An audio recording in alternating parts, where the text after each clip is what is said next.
Mr. Hill, if you're ready, we're ready to go. Mr. Hill? Yes, thank you. Ready to go? Yes, absolutely ready here.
Good afternoon.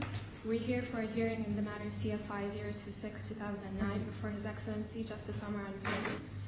The claimants are represented by Hamdan al-Shamsi. Lead counsel is Richard Hill QC and assisting is Sharif Shifji, both of whom are appearing by way of video conferencing. The first defendant is represented by Al-Tamimi & Co. Lead counsel is Michael Brindle QC, assisting is Rita Jaballah. The second defendant is represented by Clifford Chance. Lead counsel is Payam Bahashti, assisting is Ricky Bosch. Good afternoon and Happy New Year. And I hope through video conference, can you hear me? Yes, I can hear you, Your Excellency. Can you hear me? Great, then Happy New Year. Happy New Year. Then the applicant will start, then we'll come to you. Your Excellency, I think the video link has been tried and does seem to be working satisfactorily. As you've been told, I appear for the first defendant only. It's only the first defendant who makes this application. The second defendant is here in that there are two representatives of Clifford Chance who sit behind me, but they are here not as parties to the application and do not propose to be heard on it. As you know, Mr. Hill and Mr. Shivji are in London, but Mr. Bowden of Hamdan al-Shamsi is here also. I don't know if Your Excellency has had an opportunity to look at least at the skeleton arguments in this matter. Yeah, I did. I'm very grateful. And you'll see, if I can take you to page 1 of tab 1 of the first bundle. You have 4 bundles, I hope, with you. Just to remind you of what precisely the application is, because there seems, from reading the claimant's skeleton argument, perhaps to be some misunderstanding. Can I take you to page 1 and see what the application actually is? Paragraph 1, it says, application is for a stay of the payments ordered by paragraphs 1 and 4 of the order of the Deputy Chief Justice until the order made by the Court of Appeal following the determination of the liability aspects of the appeal or further order. Now, Which is I must make it very clear that, of course, Your Excellency knows all about that appeal because you're I was a member of that appeal. Indeed. But it's only up to that stage that we are seeking a stay. Reading the skeleton of the claimant, it looks as though they think that we are also asking at this hearing, which we aren't, for a stay up until the determination of the appeal against the quantum judgment of Sulaiman. So it's important, and maybe important to you, Your Excellency, in deciding this matter, that in fact what we're asking for is something quite modest at this stage, because obviously the appeal has been heard. We're 3 months on from the end of the hearing. So David Steele did warn us that we shouldn't expect a judgment in a hurry, but I can't be that far away. And the only stay at the moment that you have to order today, if you were with us on the principle, is until that judgment comes out. If we wanted then to seek a further stay, assuming we lost that appeal, and we then wanted to appeal purely on quantum matters, we would have to, if we recognise our evidence contact, make a further application. So it's not as if you grant a stay today, that's going to mean that the claimants are out of their money for many months, as they seem to think it would. But remind me if I'm wrong. Already you submit an application for permission to appeal in regard to the quantum. Yes. Correct. Yes, and that's been granted. Granted. And the hearing will be in February? I'm not sure. We don't know anything about the hearing. Okay. I think we're waiting until your court, if I may call it that, I see. comes up with its decision. I don't think, I'll be corrected if I'm wrong, that anything has been done about fixing a date for that. But in any event, I don't, for present purposes, the duration of any stay doesn't depend on that. Now, the second point I wanted to make, a preliminary point, is to clarify what exactly it is in respect to which we need a stay. In other words, what are the elements of the payment orders which we are challenging. Could I ask Your Excellency, please, to go to tab 11, where you will find the quantum Order? judgment, the order of Sir John Chapman. And can I just remind you, because it's quite complicated, of the various elements of the quantum award. The first element, which is in this order called Head A, capital A, was a sum of 10.4 million US dollars, which was ordered some time ago and has been paid. That is not itself, as I understand it, at issue at all in this application, unless I'm told otherwise. Which that amount, it was a Venom case. Yes, correct. The Banyan case then came, and Your Lordship had, sorry, Your Excellency had a good deal of involvement in that, as we've seen. Yes, that came in relation Which to is that sum. not the subject of this hearing today. As I understand it, not. So it's the second and third elements which are. Now the second element is the sum of 24.5 million US dollars, which you see referred to in paragraph 1. If you have a look at that, which is heads B, C, and D. That sum, which I describe as a compensatory award, consequential upon the 10.4 million, is a joint and several liability of the first and second defendants, as you see from the first line of paragraph 3. So both the first defendant and the second defendant have been ordered to pay that 24.5 million. The extent to which that is in play today is, I think, a matter of dispute between the claimants and ourselves. What Your Lordship knows is that sum has been paid into court by the second defendant. Which is in category 1, right? And 1.1, which is 24 million? 24.5 million, yes. This is the one. This is the amount which paid into court. That's been paid into court. And we say that, for present purposes, must be the end of it. But amazingly, the claimants say that we should pay another 24.5 million into court, as well as the 24.5 million that the second defendants paid in respect of the joint and several liability, where obviously there is only one payment that has to be made. That's the nature of the joint and several liability. I'll develop the argument on this in a moment, but we have to say that we're amazed that they can seriously be asking Your Excellency for having in court two different lots of 24 million for a joint and several liability.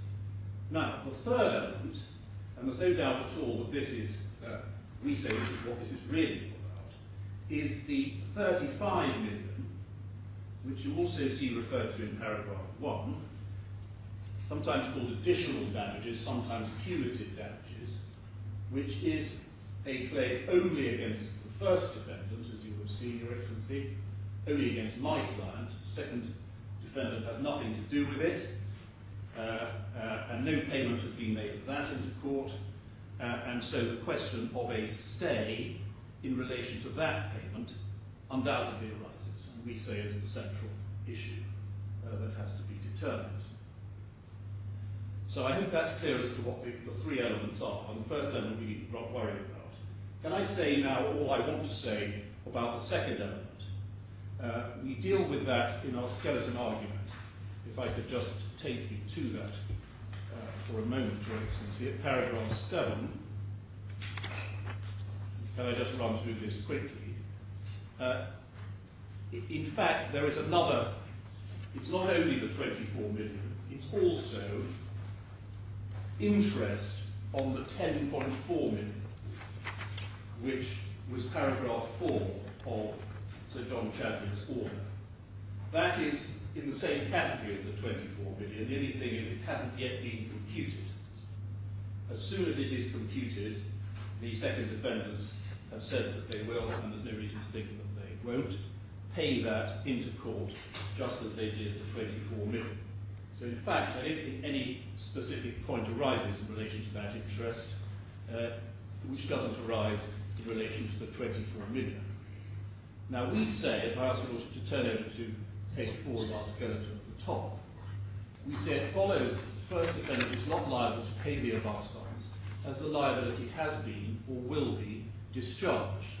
Now I'm a little uncomfortable with that word discharged, Your Excellency, and I don't think I need to go so far as to say it's being discharged, because it is after all being paid into court and not actually paid to the claimants, but the second sentence is the sentence that I do adhere to.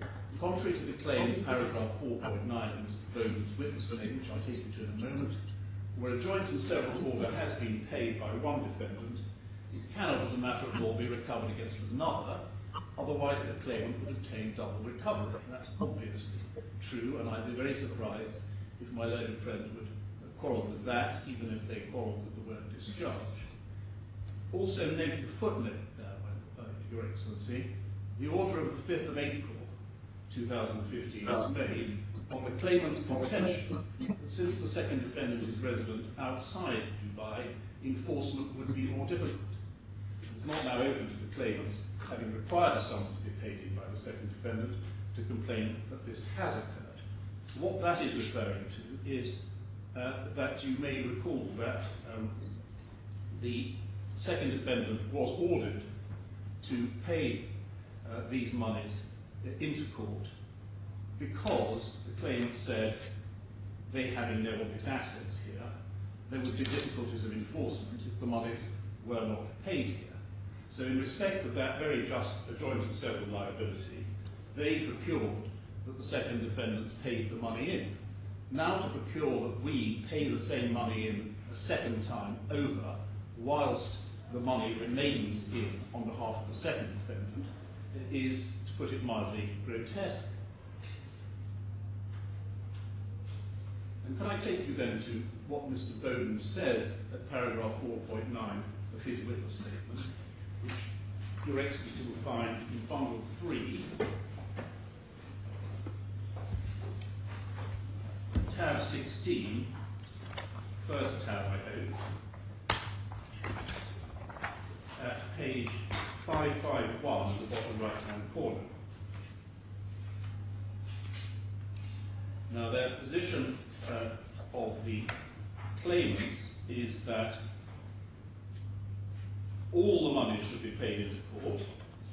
I don't think they include the 10 million, 0.4 million in that, but they include all the sums in the Deputy Chief Justice's order that we looked at. So the 24 million, the 35 million, and the interest.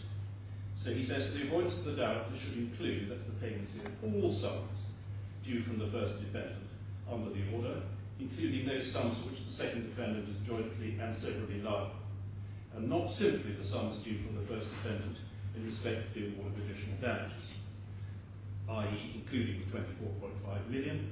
He says the court will note the second defendant is allegedly paid in that sum. I think it's accepted now that they have.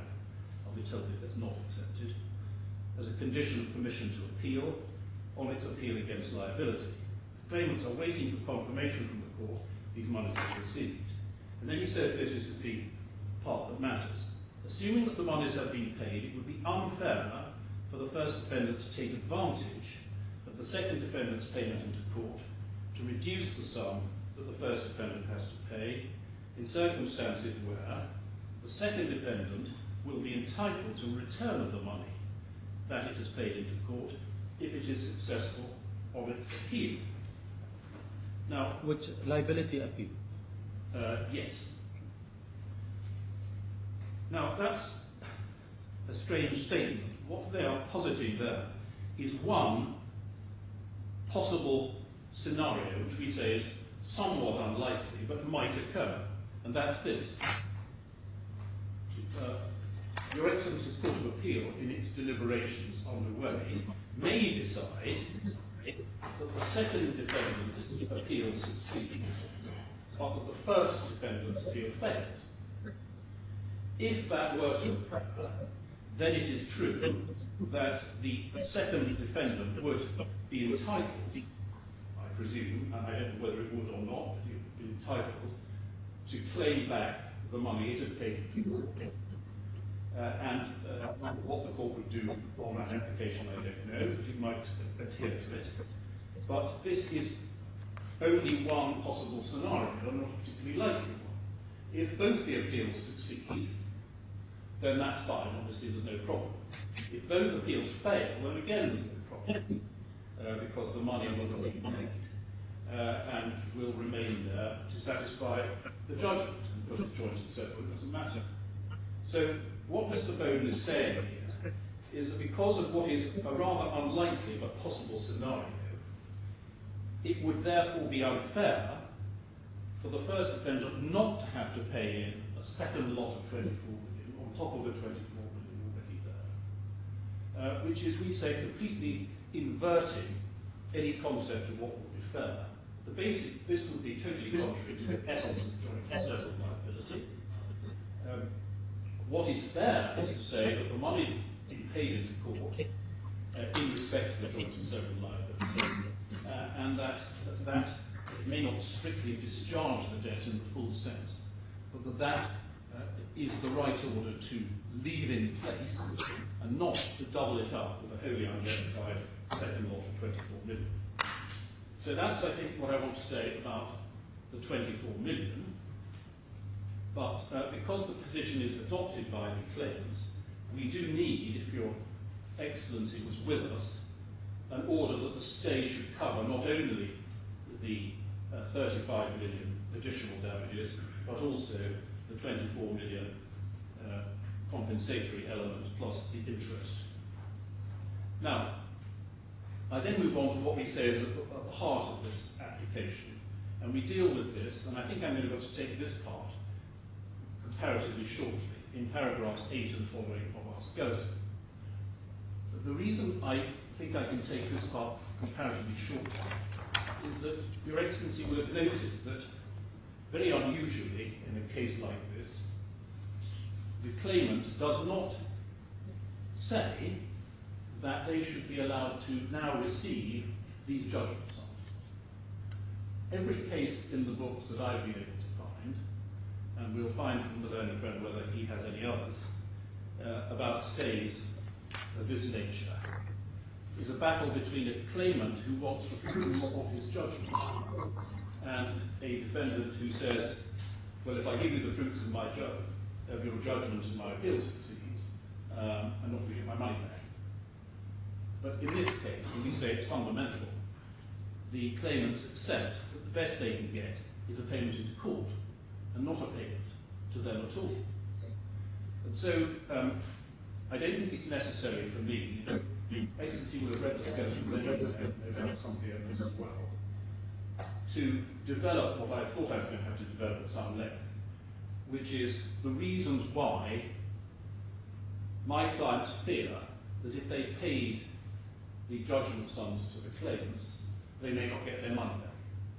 Because I've said I don't need to, because that point is not an issue, because they're accepting that the money has to stay in court.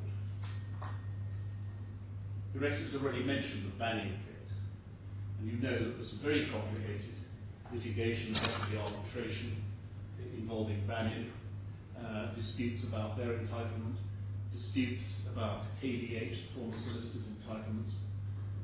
We also have the Ali Bank of Kuwait in the background, shadow over the affairs of the Khorafi family. And I don't need to persuade your lordship, as I understand it, because it just isn't a matter you have to decide, that if the money went into the hands of the claimants, we may never see it again. What I do, in perhaps focusing my submissions more narrowly than I thought I would have to do, can I advance three main propositions for Your Excellency's consideration and then develop them? Firstly, we say, and I'll develop this, that the claimant's concession that they can't have the money is fatal to their position. I'll develop that. My second point, so we should just note the three are and then I'll develop them, is that the suggestion that they be a payment into court is inappropriate and wrong in principle.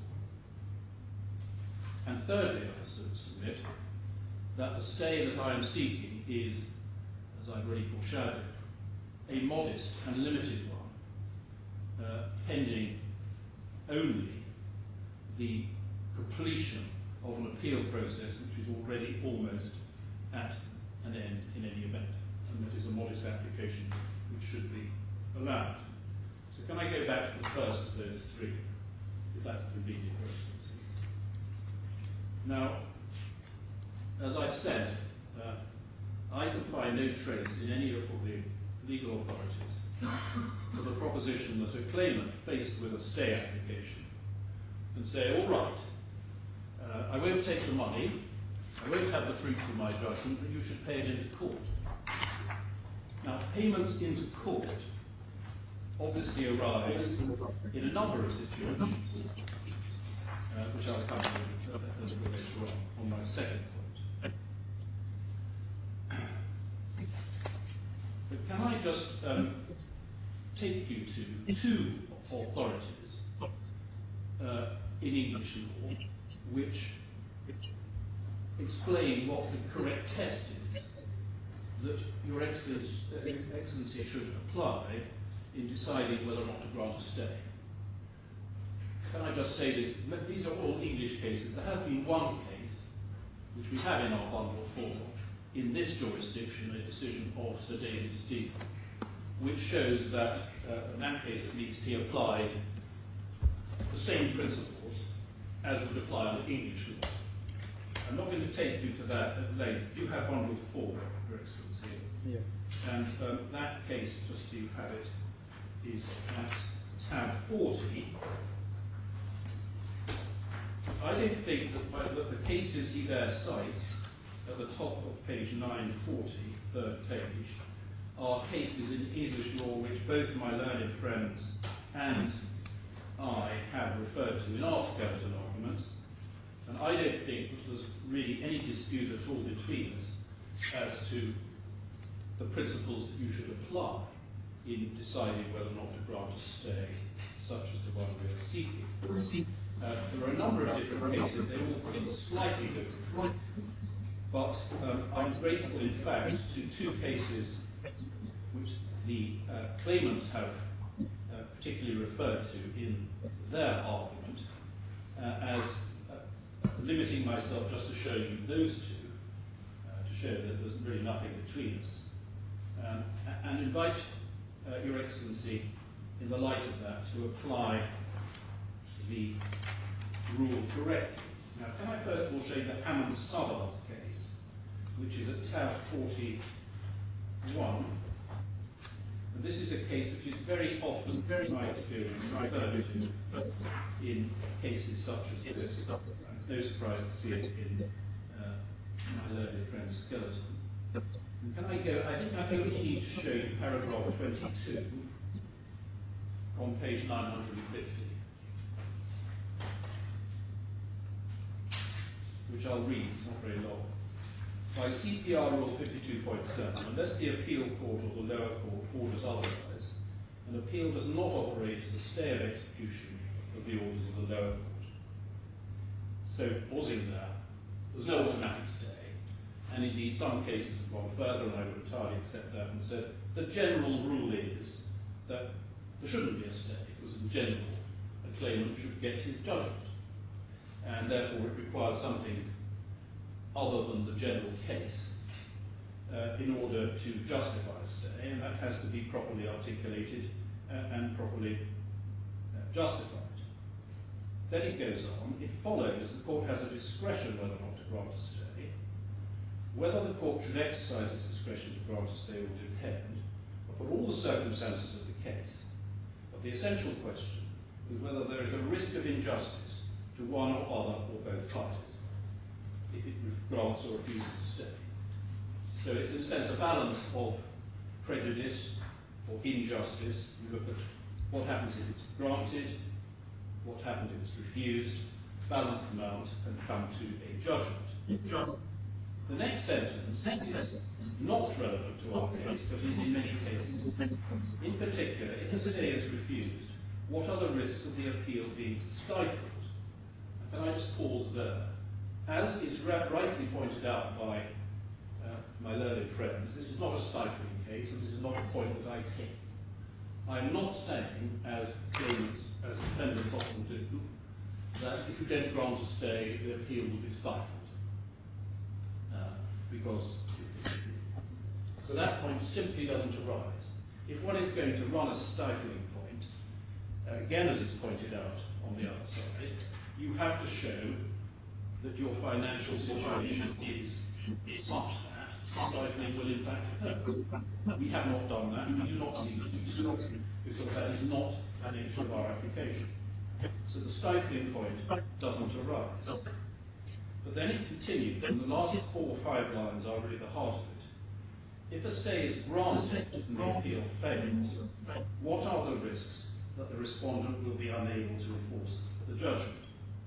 And that's obviously the point that the other side will stress, and I will deal with.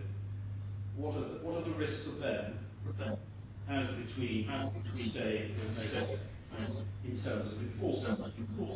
On the other hand, and this is the part that I would talk, if the stay is refused and the appeal succeeds, the judgment is enforced in the meantime, what are the risks of the appellant being able to recover any money paid from the respondent? Now that point, we say, has effectively already been determined in our favour by the concession by the claimants that they can't have their money. They're accepting they can't have the money, and therefore we say they are effectively, even though they choose to characterise it otherwise, accepting the main gravamen of our case. So provided we say that we can show, which I believe we can, that to grant the stay will not prejudice them significantly in terms of the ability to enforce any judgment, we are home.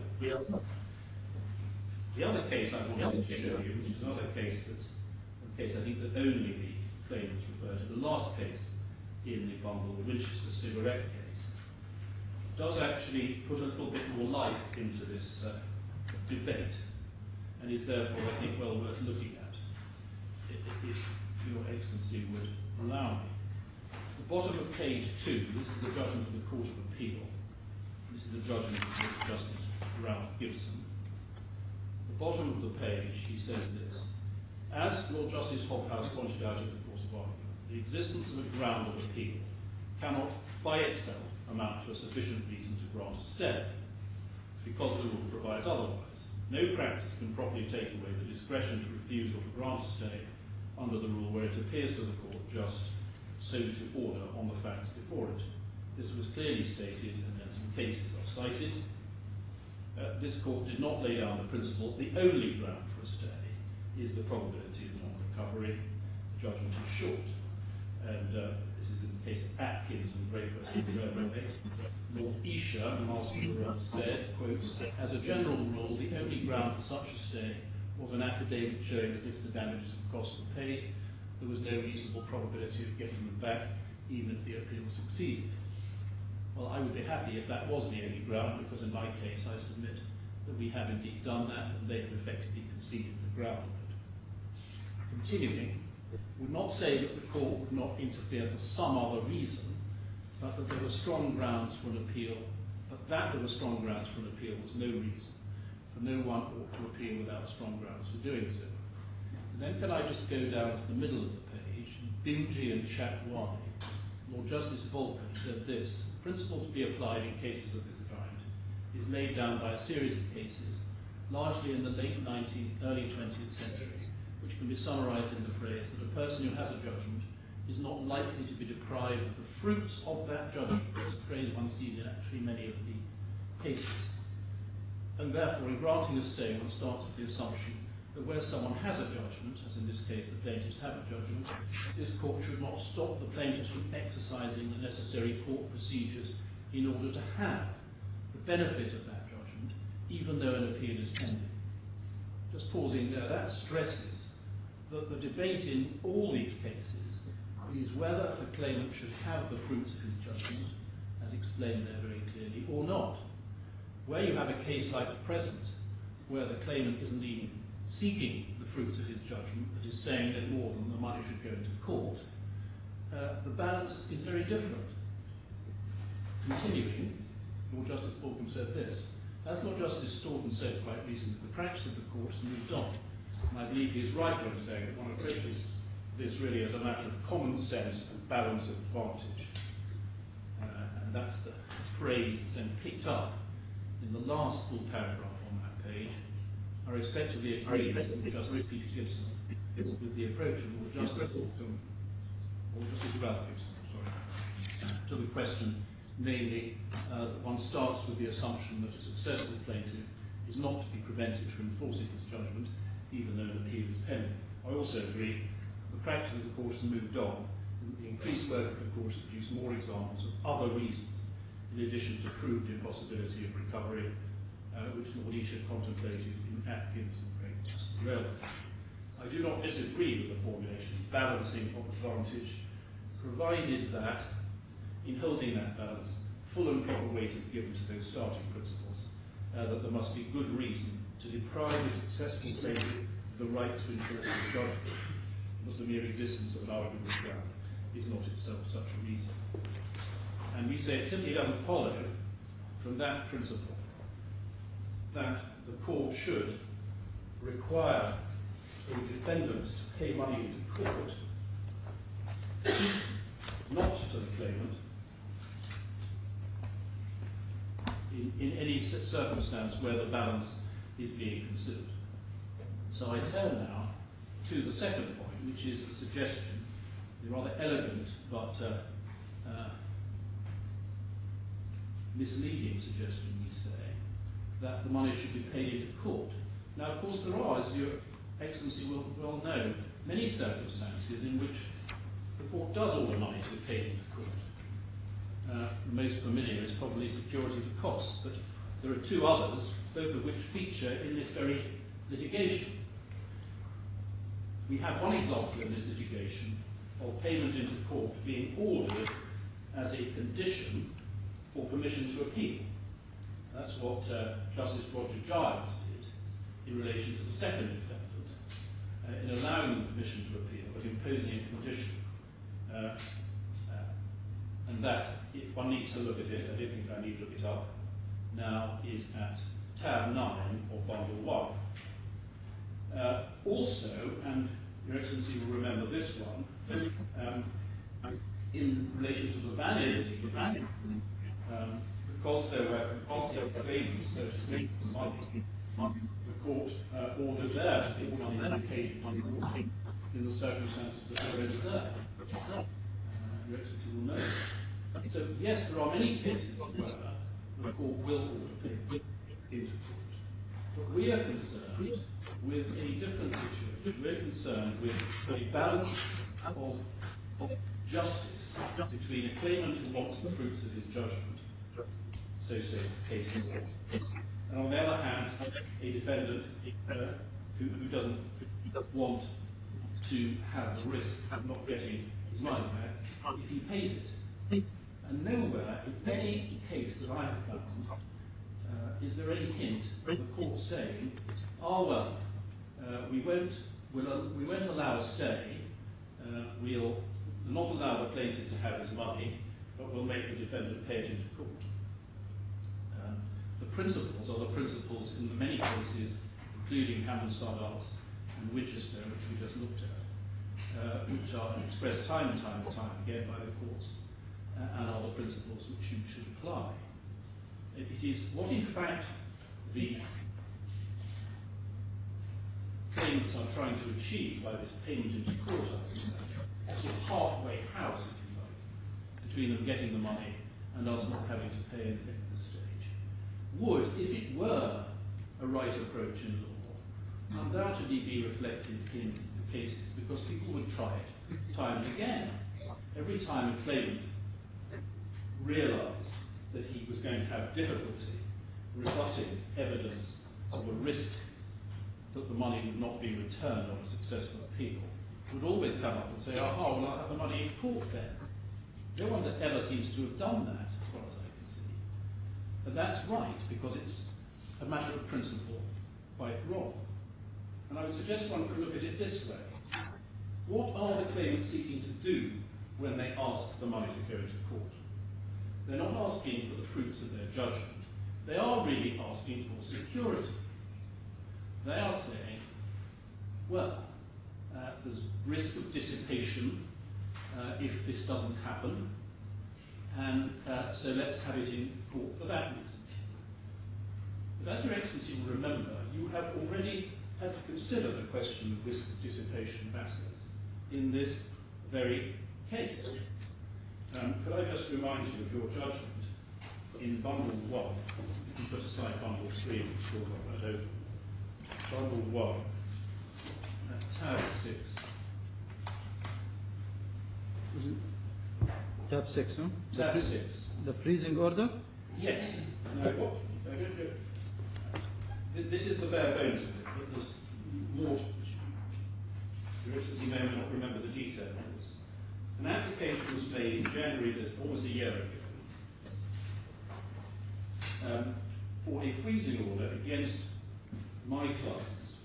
My clients having at this stage ceased carrying on business and having made certain arrangements with the DFSA, and the claimant said they wanted a freezing. And if you look at that, there was an affidavit, look at the statement of Mr. Jonathan Crook. You need to look at that, just to give you the reference. And if you could do this, Bundle 2, tab 29.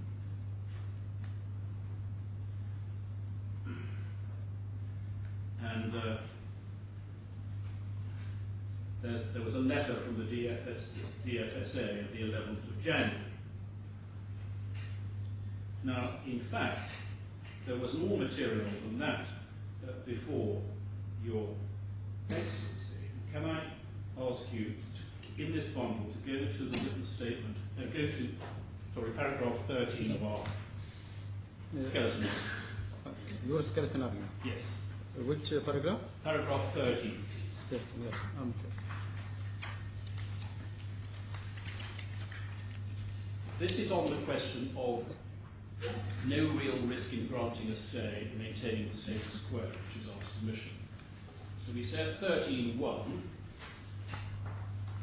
Mr. Bowden makes a point in his witness statement that there's a real risk that the first defendant has or will hive off its assets if it is granted a stay. So I think I'm right in saying that what really lies behind the payment in court is a requirement for some sort of security against the hiving off of assets, which sounds very much like the same kind of thinking which would or would not support a freezing order, depending on the evidence. And you say the supposed basis of this contention appears to be that upon the first defendant's request and application to the DFSA on the 5th of January, the DFSA issued a notice of withdrawal of the first defendant's licence, as indeed it did. There is no doubt that it did that. And so we continue 13.2. This doesn't provide any grounds for contending the first defendant has or may dissipate its assets.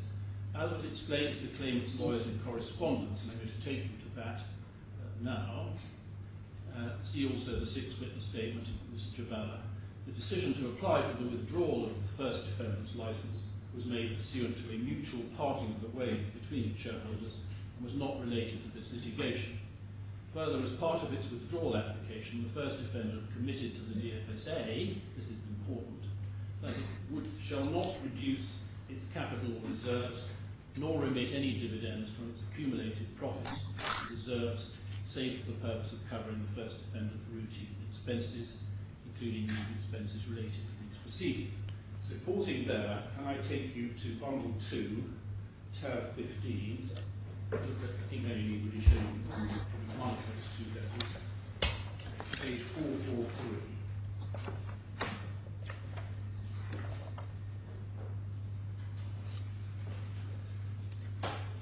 Just after tab 30.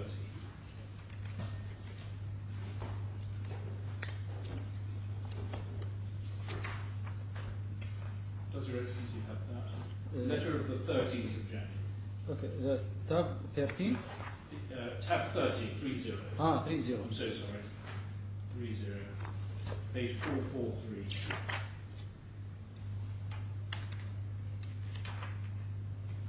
Yeah. This is a letter of the 13th of January 2015 from El Tamimi to Hamdan al-Shamsi. Gail Hamill was the lawyer then dealing with the matter for that firm. And this is after the, so I'll only read the second paragraph. It says, upon the request and application bank, Sarasin-Alpen to the DFSA, on 5th January 2015, the DFSA issued a notice of the withdrawal of BSAME's license to carry on financial services in or from the DIFC pursuant to Article 51 of the regulatory law. The decision was made pursuant to a mutual parting of ways between the shareholders of BSAME and is not related to the current DIFC court claim. Similar steps have been taken with respect to joint ventures between BSAME shareholders in Bahrain, Qatar and India. BSAME, however, ceased to conduct any financial services or business generally in or from DIFC. However, it will continue to maintain an office in the DIFC as a non-operating entity. We are instructed that the undertaking, by which we assume you mean the business of BSAME, has not been transferred to another entity or entities. As part of its withdrawal application, BSAME committed to the DFSA that it shall not reduce its capital, nor reserves, nor remit any dividends from its accumulated profits reserves, save for the purposes of covering BSAME routine expenses such as rent, utilities, legal expenses, until the conclusion of the present court case. Now, I'm instructed that that letter was before Your Excellency when you made your order on the 18th of January refusing the freezing order. We don't have detailed reasons, so it would be presumptuous for me to suggest why you did or did not grant the freezing order. But it seems moderately clear that in the light of the commitments made to the DFSA by my clients, Your Lordship may well have felt, Your Excellency may well have felt, that there wasn't sufficient for a freezing order. Now that remains in place. Nothing has changed. What the claimants are in effect trying to do by the suggestion of paying monies into court is to get another kind of freeze-like security arrangement because they fear, as Mr. Bowden said in his witness statement, that the defendant has or will hive off its assets. But we won't and we can't, particularly in the fairly short period of time between now and the time when the Court of Appeal judgment comes out. So if the basis, the only basis for a payment into court could be some sort of fear about dissipating assets, that's just the same as it was a year ago, and Your Excellency should not, under a different guise, grant what you failed to give them a year ago, and should not order the payment into court because of fears about dissipation. We're not running a stifling case, but equally, we should only have to pay money into court, if at all, if there really was a case for worrying that there would be a hiving off of assets in that fairly short period of time. And that leads me to my third and last main point, which is the modest nature of what we're seeking. Now, judgment cannot be too far away. I don't dare say how far away it is, but it's only until then that we seek a stay. As Ms. Jabala says in paragraph 16 of her witness statement, sixth witness statement, at tab 14, 1-4 of the first bundle, the last tab of the first bundle, Your Excellency can put away bundle 2. Go to the last tab of bundle 1. She makes the position there very clear. Does your Lordship have that? Yes. 319, paragraph 16. By this application, the first appellant seeks a stay of paragraphs 1 and 4 of the quantum order against the first defendant until 14 days after the Court of Appeal hands down its final order on liability in respect of the defendant's appeal or further order of the appeal court. If the first defendant wishes to apply for the stay to continue following the order of the Court of Appeal on liability, brackets if we lose on liability, must be, then, unless a continuing stay is granted with the claimants or ordered by the appeal court, the first defendant shall issue an application for the stay to continue not later than 7 days after the Court of Appeal hands down its final order. In other words, this court, Your Lordship, of course, Your Excellency is sitting as a judge of the Court of Appeal for today, these purposes.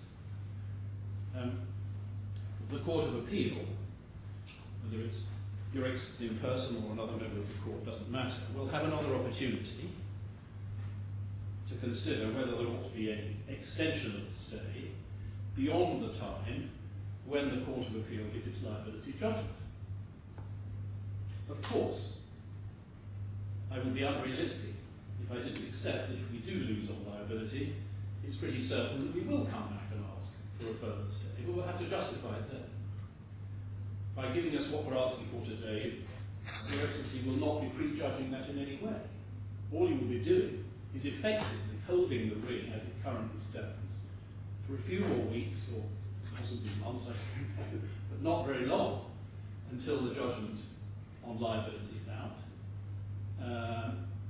rather than suddenly now requiring us to pay monies into court, giving security which no one thought had to be given until now. And then the matter can be revisited then,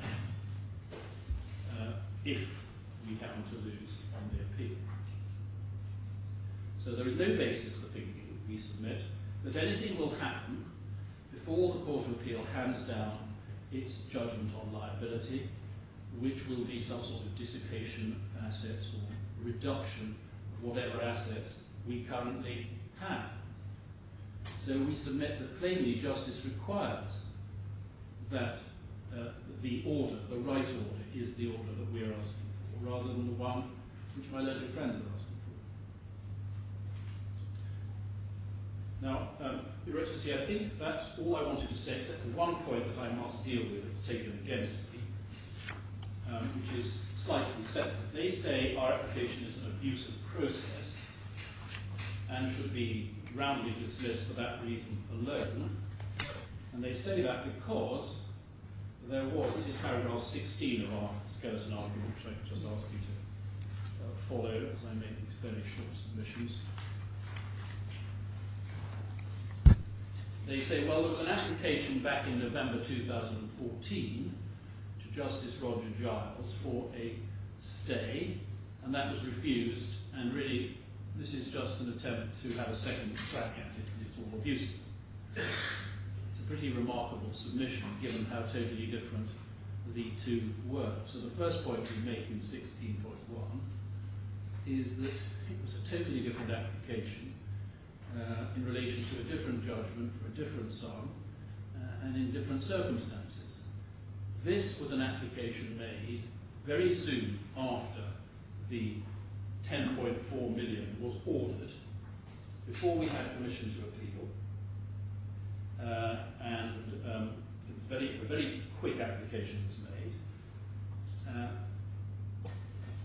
And completely different from what we have now.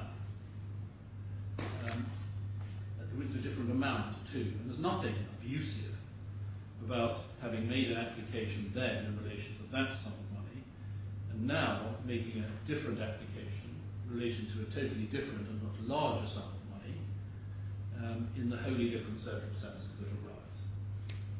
The second point of 16.2 is this, that the KBH litigation, if I can call it that, I should also add the banning litigation, and all of these satellite litigations involving funders or lawyers, claimants, was at a very early stage back then. It is true that we were saying in November 2014, there is reason to believe that we won't get our money back if we pay it because of these kinds of things, but at that time we didn't know very much about it, and matters were at an early stage. You can see that from the judgment of Justice Giles at Bundle 1, Tab 5, where he refused to stay. You'll see from the first page that's a refusal, but we do have then some quite extensive reasons. And if you go to paragraph 23, that's where the section on stay of the money orders begins. And he notes, it says it's not suggested that having to pay the money would be a financial hardship, nor is it suggested there's a risk that defendants will be unable to pay the money at a later date. So he puts those aside. And the applications for permission to appeal have not yet been determined, so he got that far. And the defendants have not been able to say that the grant of permission to appeal recognises a real prospect of success. In the present case, of course, not only have we had permission to appeal, we've actually had the appeal heard over many days. I'm sure Your Excellency remembers. And all we're waiting for now is judgment. And in relation to the quantum matter, we have got permission to appeal. We got it. It's slightly confused how it happened. I don't know if you saw this, Your Excellency.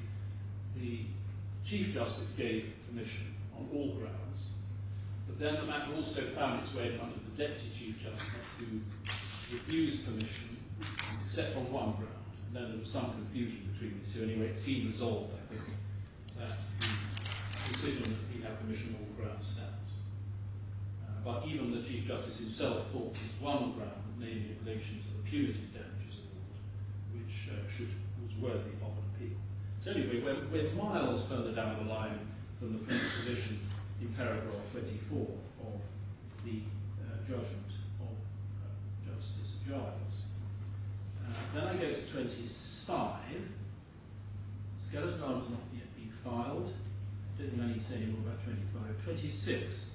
In their skeleton argument, the defendants pointed to the claims of the funder and KVH, so that's Vannin and KVH, and to the claimant's response to the funder's claim in part by challenging the court's jurisdiction. They described the claimant's allegations as allegations of failure to comply with contractual duties, so it appeared that the claimants would not be willing or able voluntarily to comply with the order for repayment, namely that they would not be protected by payment into court pursuant to the order of the 6th of November because it permitted payment out following agreement between the claimants, the funder, and KVH, and that they would be caught up in disputes no concern to them. So that's what we were saying at that time.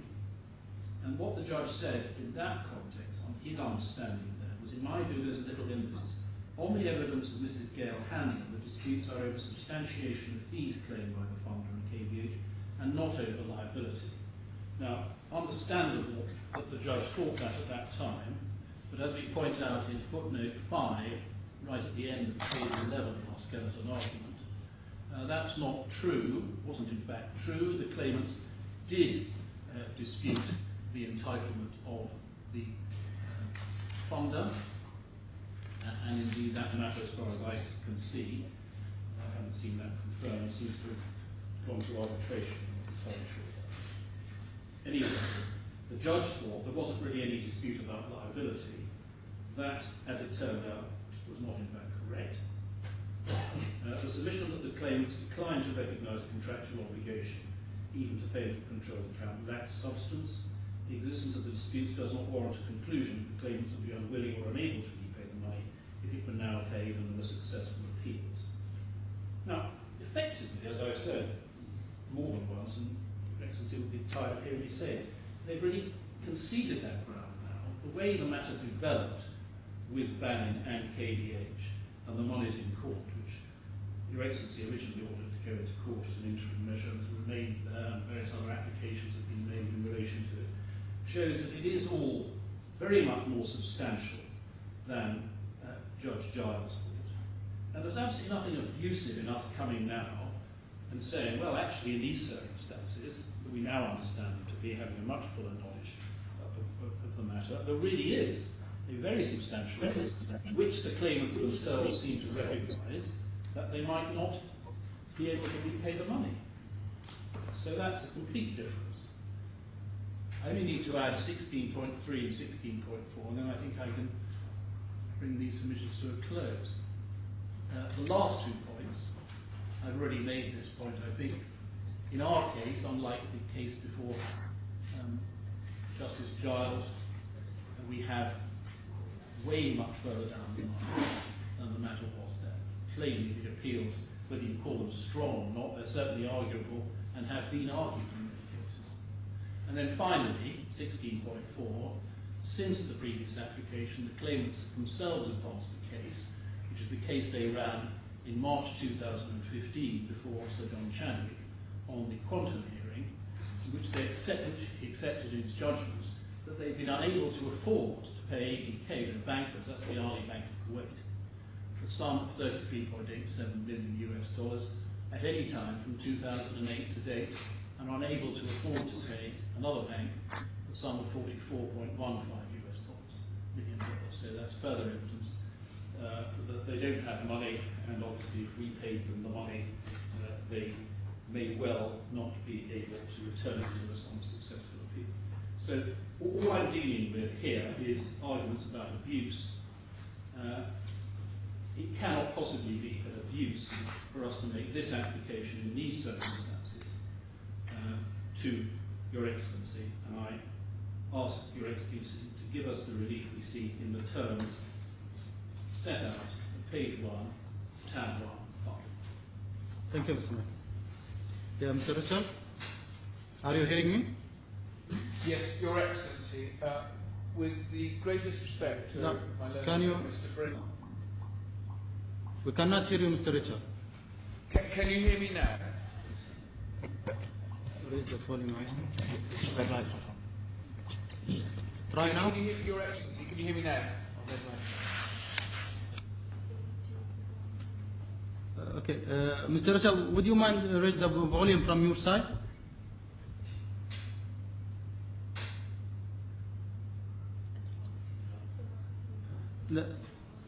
I think your microphone is off. Would you mind turn it on, please? How about now? Can you hear me now, Your Excellency? Yeah, it's acceptable. What do you think, Mr. Michael? Can you hear it? Yeah, it's acceptable. You can carry on. Thank you.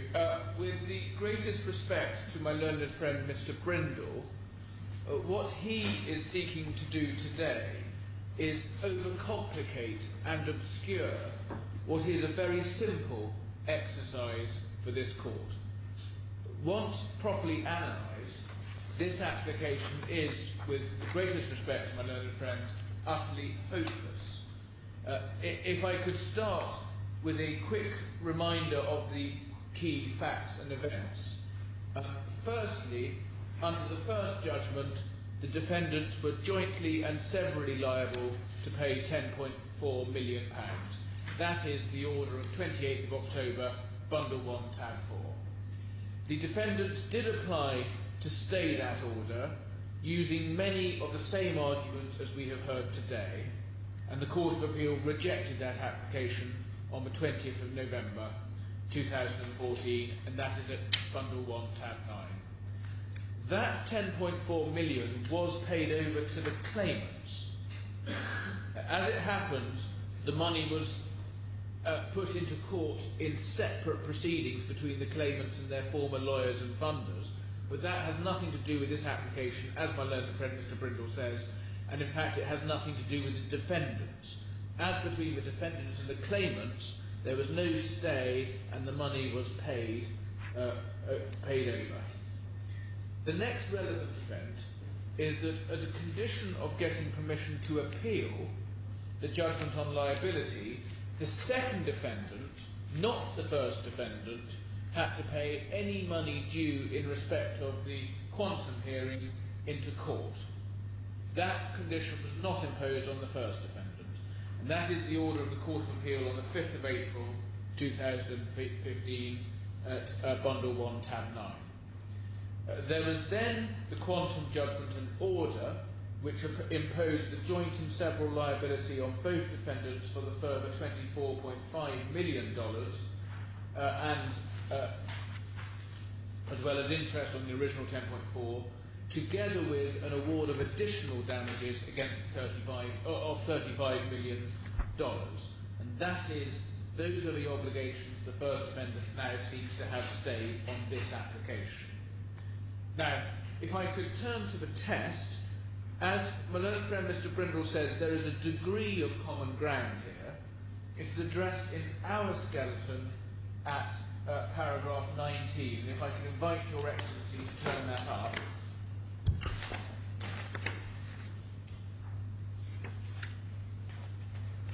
Yeah, so paragraph 19? So, paragraph 19. So the first point, which we deal with in 19.1, is that the normal rule is that there is no stay. The next is the point we deal with in point 19.2. There is a burden on the applicant to demonstrate solid grounds, and this generally involves some form of irremediable harm. And that is dealt with in the DEFRA case, which is at Bundle 4, Tab 35, paragraph 8 and 9. And that, if I could just invite Your Excellency to keep our skeleton open and turn up Bundle 4, Tab 35, paragraph 8 and 9.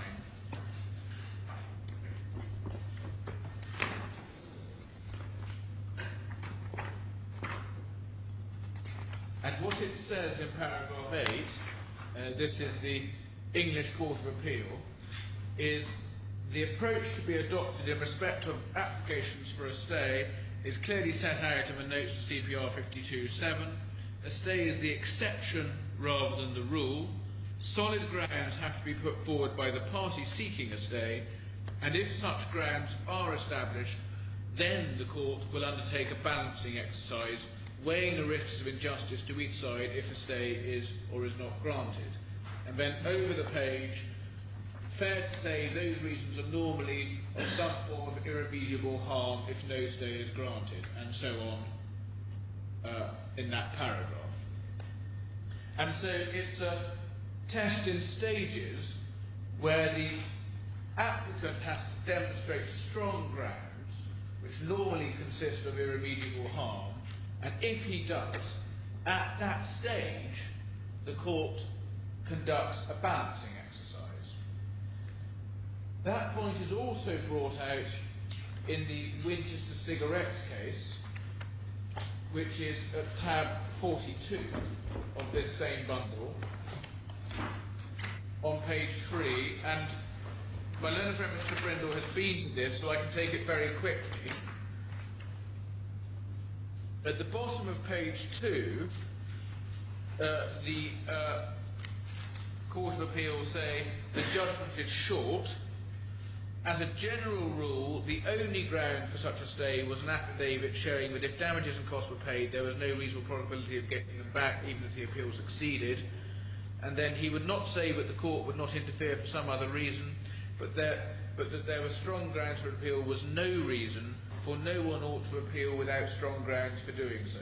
So just pausing there, that is a statement of a classic position, which is what one normally requires is for the applicant to show that absent a stay, in other words, if he pays over the money, there's no reasonable probability of getting it back if the appeal succeeded. And secondly, talking about the strength of your appeal is no reason at all. Now, what the rest of that case, the rest of the page does, and I won't read it all, is say, in a sense, that there are no hard and fast rules, and that one should treat the strong ground referred to at the top of the page as being one of a number of possible grounds. But the essential principle remains that the applicant must show strong grounds.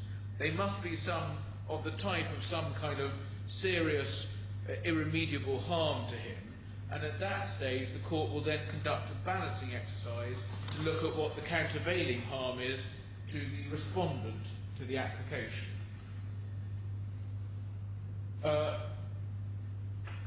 We then, going back to our skeleton, at paragraph 19.3, we then deal there with the balancing exercise. And as I say, you only get to the balancing exercise if the applicant has first shown the strong grounds. But if you do, there is a balancing exercise, and it is right to say that in respect of that exercise, there is one authority, the Leicester Circuit's case, which suggests that when you conduct that final balance, you might have some regard to the strength of the appeal.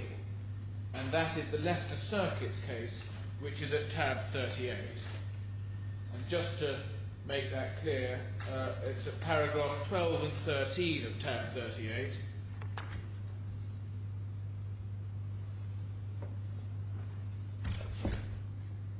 If I could just invite, I won't read it all out, if I could just invite the court to read paragraphs 12 and 13.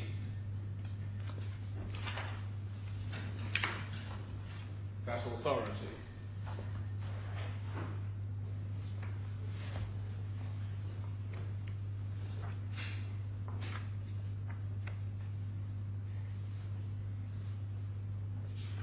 Yeah, okay.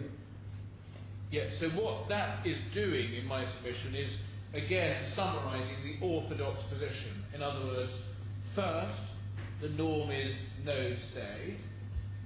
Secondly, the applicant has to show grounds for the stay, in particular, for example, the risk of not recovering his judgment sum if he pays it over and then succeeds on the appeal. And then thirdly, you have to balance the interests of justice and the risk of harm, and only if that's quite a fine balance might the strength of the appeal be a factor. So that is the authority subject to one more case. Just to make clear, at tab 40 there's the case in this jurisdiction. Yeah, Talim case. The Talim case, thank you, tab 40. And I think it is worth looking at that case because it in fact foreshadows the submissions I'm about to make.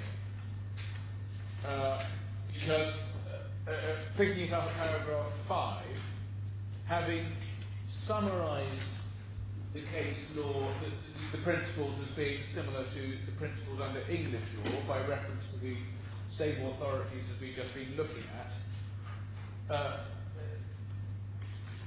Sir David Steele summarises the position of paragraph 5, saying the following may be taken from them.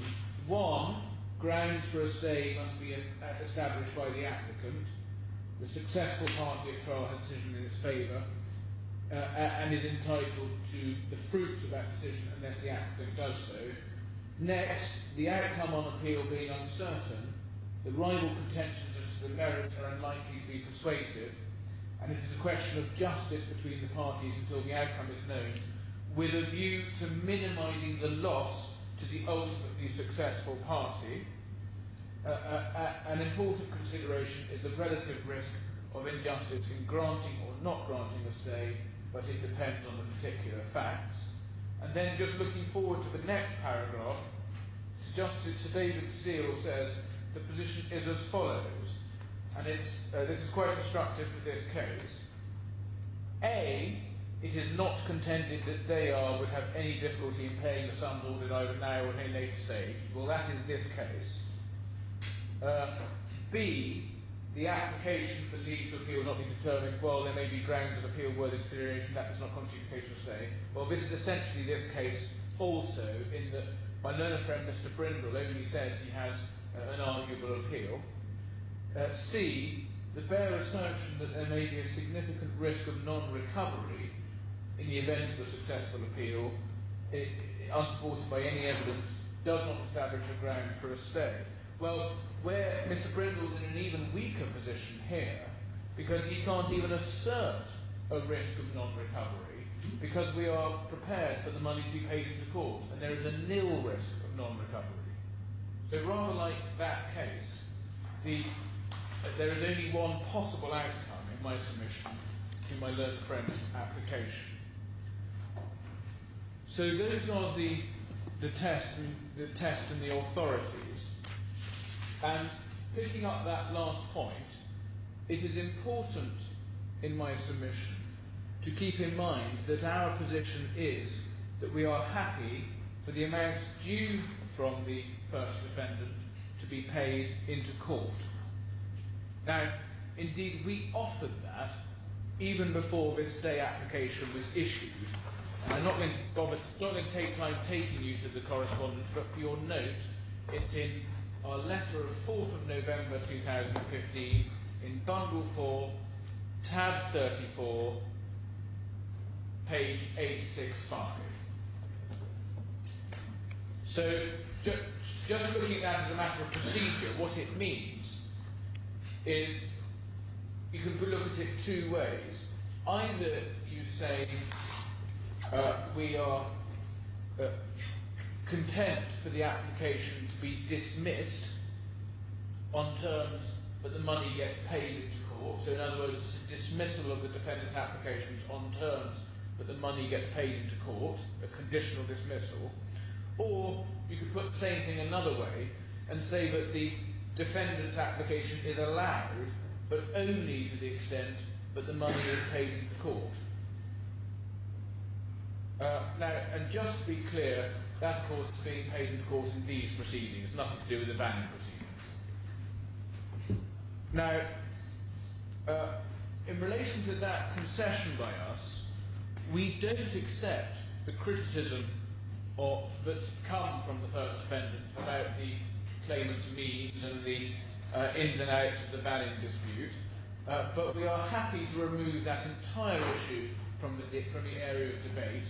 So as my learned friend rightly says, none of that needs to be debated today. But what my learned friend seeks to do is suggest that the fact that we've made this concession somehow helps him. The first thing he does is he says there is something unusual and strange about a regime whereby the stay application is dismissed on terms of payment into court or allowed only to the extent of payment into court. Now this is a perfectly normal procedural outcome. We are prepared to accept a limited amount of relief on their application, and the bottom line is it is for the applicant, the first defendant, to justify greater relief than the relief that we are prepared to accept. And the applicant and the first defendant must justify that applying the principles in the cases that we have seen. Now, I'm bound to say, with respect to my learned friend Mr. Brindle, I was disappointed and surprised to hear his submission that this was such an unusual procedural outcome for us to be asking for, because this is the outcome that he asked for in the alternative in his original application to stay before Mr. Justice Giles. And one can see that in Bundle 3, tab 17, page 669.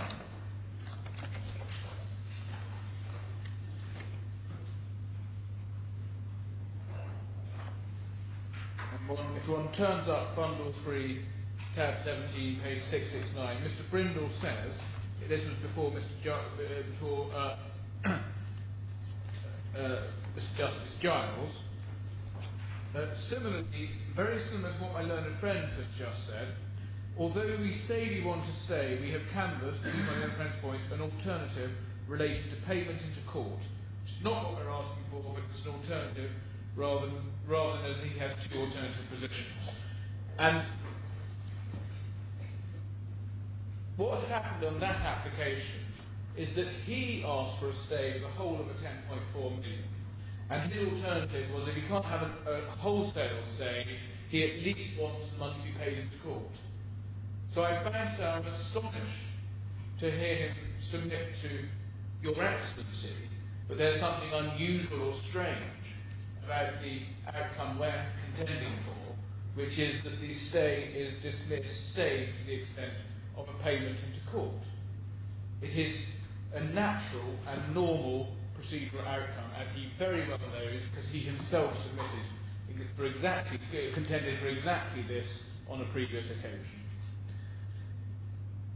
Next, my learned friend Mr. Brindle also submitted that our concession about payments into court somehow helped his case because it somehow gave him some comfort or support in his case. But of course the reality is that our acceptance that the money can be paid into court is fatal to my learned friend's application, because what it does is it removes any possible risk from the first defendant in paying the money, and it removes the only argument that he had in favour of any wider stay. And the way it works analytically is that all the authorities I've looked at still apply. We are entitled to and want the fruits of our judgment in the sense that we want and are entitled to the security of the money in court, and it's for the first defendant to justify on the authorities depriving us of that relief and getting to a position where the defendant can just hang on to all the money. And so those are the two alternatives for the court. One, should the money be paid into court, or two, should the first defendant hang on to all the money altogether? And has the first defendant on the authorities justified a position where it can hang on to the money altogether, which for the reasons as the authorities show, is out of the norm? And the answer to that question, has the first defendant justified this relief, is that it has not put up any justification for its position at all.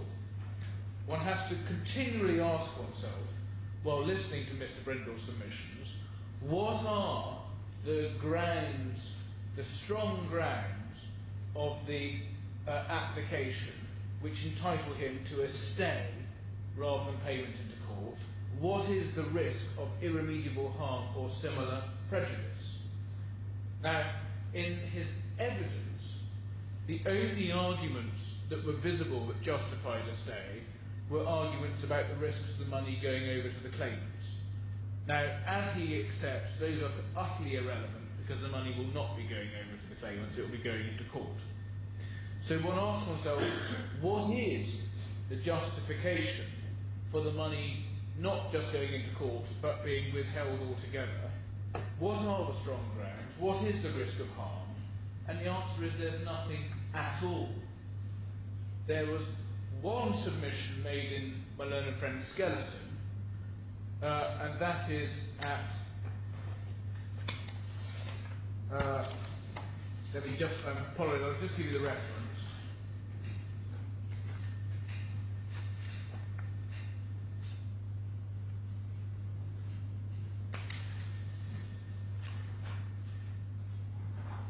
Yes, it's a paragraph 15.2 of his skeleton.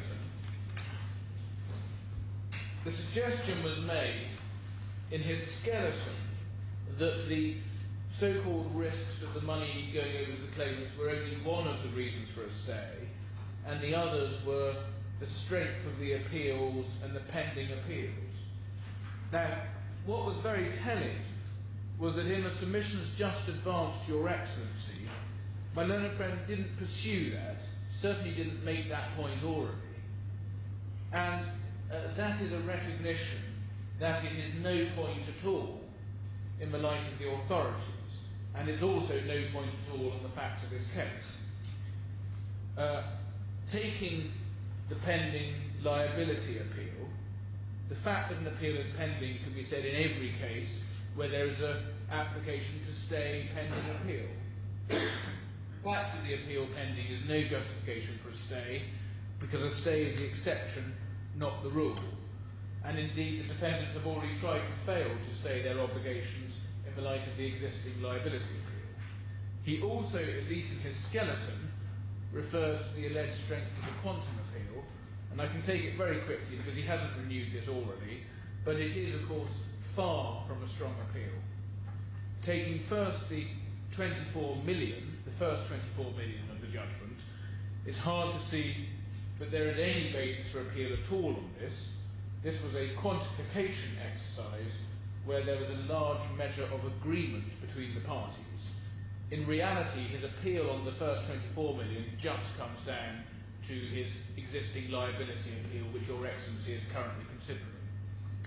One then has the appeal in respect of the award of additional damages under Article 40, and in relation to that, the appeal has two limbs. First, a technical point about the scope of the Article 40 jurisdiction. That's a point the judge had no difficulty in rejecting the argument on. It was a unpromising argument in the first place by the defendant, because it was seeking to impose a restriction on Article 40, which didn't appear on the face of the article and would be very strangely restrictive if it did, hence the judge rejecting it. The second and fuller ground of appeal is simply an appeal to say the judge was wrong in the exercise of his judgment and discretion on the facts of this case to decide that the defendant's conduct was deliberate and particularly egregious or offensive so as to deserve these damages. But the judge clearly explained his reasoning for that conclusion at paragraphs 168 and 169 of his judgment, and that is classically an area for the trial judge, and the defendant has a very uphill struggle to overturn the trial judge on something which was really classically in his province. Now, so what that means is, now that we, by our acceptance of our payment in, have removed all questions of risk to the first defendant, they have no argument at all in support of their application for a stay, and the reference to the appeal, the strength of the appeal, doesn't help them. And one might also think that if they were wanting to make much of the alleged strength of their appeal, they wouldn't have fought quite so hard to have this application listed in front of any judge other than Deputy Chief Justice Chadwick, who of course is the judge most familiar with the case and with the strength or otherwise of any appeal. Now, but there's a bigger point. Even if my learned friend wants in reply to say something more about the strength or otherwise of his appeal, and that point is that it's never enough for my learned friend to say he has a decent appeal. And that's for the reasons we looked at on the authorities. Irrespective of the strength of the appeal, he needs independently to show strong grounds and a proper risk of harm to get his application off the ground. It's only if he had done that, and you have a fine balance about competing risks of injustice, that you might start to think about the strength of the appeal. And that was the Leicester case I referred you to earlier. But his problem here is that the strength or existence of the appeal seems to be his only point, or at least in his skeleton. In his oral submissions, he had no points at all.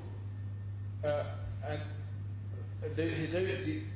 in other words, there are no arguments for justifying the judgment being stayed altogether, rather than there being a payment into court. And so when one is analysing what are the independent solid grounds for this stay and what are the risks of irremediable harm and where does the balance of injustice lie, there is nothing that weighs in my learned friend's favour. And for that reason the application must fail altogether, because there is no suggestion they cannot pay, no suggestion that making payment into court will stifle the appeal, and no similar suggestion of any risk of harm to a defendant that will be caused by paying into court as opposed to hanging on to the money. Now, in contrast to that, there are risks to the claimant if the defendant does hang on to the money and doesn't pay into court. This is a case where the defendants have defaulted in paying up on their obligations for a very considerable time. They have ceased trading by their own admission. They have given a limited undertaking to the DFSA about some of their assets, but 2 points about that. One, it was limited in nature and doesn't cover all their assets. Two, it was given to the DFSA and is enforceable by neither the claimant nor the court.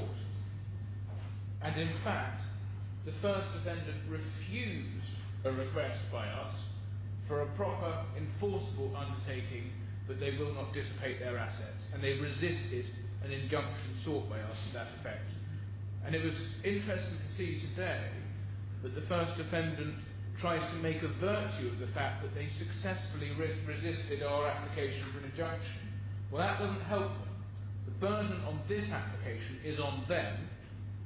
The reality is that whether or not we succeeded on the injunction, we do remain exposed to the continuing risks of non-payment. And we are prejudiced if the money is not safely paid into court, and that is an exposure that is likely to be for very many months. So, coming back to the key question, the application to stay is utterly hopeless in my submission and should be dismissed, because there are no solid grounds and no risk of harm that the first defendant can pray and aid that justify any relief over and above the relief that we are prepared to concede, which is payment into court. All the tangible risks of this application are borne by us and not by them. And just taking a step back from this, you only have to ask yourself, why is this defendant, whose own position is that it can pay the money and it won't stifle the appeal, why is this defendant resisting payment into court and trying so hard to hang on to the money? What is the reason for it? And you will search in vain through my learned friend's submissions for an answer to that question. And that shows, let alone any evidence to support an argument, and that shows the hopelessness of the application. And my learned friend did take you to the Hamad case, which is at tab 39.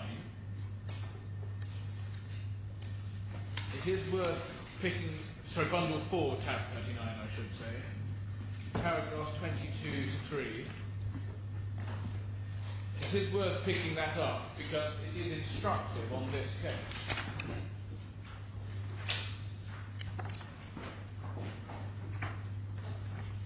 At paragraph 22, whether the court should exercise its discretion to grant a stay will depend on all circumstances of the case, but the essential question is whether there is a risk of injustice to one or other or both parties if it grants or refuses a stay. In particular, if a stay is refused, what are the risks of the appeal being stifled? Pausing there, none, because that's the first defendant's own accepted position. If a stay is granted and the appeal fails, what are the risks that the respondent will be unable to enforce the judgment? Answer to that, some, because we will not have the protection of payment into court, and we know this is a company which has gone out of business and is refusing to give us an undertaking about dissipating its assets. Next point. On the other hand, If a stay is refused and the appeal succeeds and the judgment is enforced in the meantime, what are the risks the appellant being able to recover any money is paid from the respondent? Answer, none, because the money will be in court. And as the judge then says, for the reasons we've given, we are not persuaded that there is any significant risk of the appeal being stifled if a stay is refused. Pausing there, exactly this case. On the contrary, it seems to us that the appellant will continue to finance the appeal in whatever way it is doing at present. Again, exactly this case. Moreover, if a stay is refused and the respondents are able to enforce the judgment, it is not, as we understand it, suggested that there is any risk that respondents will not repay any sums recovered in the meantime appeal succeeds. Again, exactly this case, because in fact the money goes into court. On the other hand, if a stay is granted and the appeal falls, should be fails, it will certainly be no easier to enforce the judgment thereafter. Again, exactly this case. Indeed, the approach of the appellant on these applications leads to the conclusion that it will be more difficult, and we also say this case. So it is a classic statement of how one should approach an application like this, where the evidence and the facts are all one way, as in this case. And in that case, they refuse to stay, and in this case, Your Excellency, in my submission, should refuse any stay beyond the relief that we are prepared to accept of payment into court. Now, that just leaves me with the question of the amount to be paid in and the 24 million. My learned friend makes the submission, appears to make the submission, that he may not be liable to pay the first 24 million in the quantum judgment because there's a joint and several liability, and 24 million has been paid into court. Now, in his skeleton, at paragraph 7.2, he went so far as to say, immediately after the first two lines of 7.2, he says it follows the first defendant is not liable to pay the above sums as the liability has been or will be discharged. Now, what of course we are talking about is a payment into court by the second defendant in connection with its liability pending its appeal. Now, my learned friend, I think, recognises what is wrong with his skeleton when he made his oral submissions, because you can't possibly say that the liability has been discharged by a payment that's not been made to the claimants but been made to the court. Until someone pays the claimants, no liability from anyone is discharged. And he rather rode back from that in his oral submissions, but while he made quite a lot of submissions on this, there wasn't actually any point left of any substance at all. My learned friend might have had a point if we had actually been paid by the second defendant, but we haven't. The 24 million is just in court pending appeal. If the second defendant is successful in its appeal, it will be asking for its money back. And the first defendant can't rely on that payment at all, and equally we can't rely on that payment as against the first defendant. Now, in the light of this rather strange paragraph in my learned friend's skeleton argument, we wrote yesterday to both the first defendant and second defendant, and Mr. Bowden in court has the two letters, which I'm going to invite him to hand up to the court. And we wrote just to clarify their position about what they were saying about the 24 million that sits in court. If Mr. Bowden was there, if you could have that.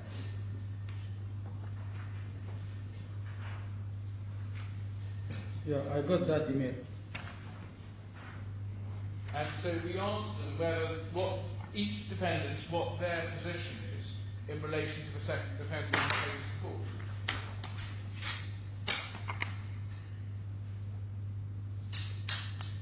Now, Your Excellency may find it instructive that we have had no response to those letters.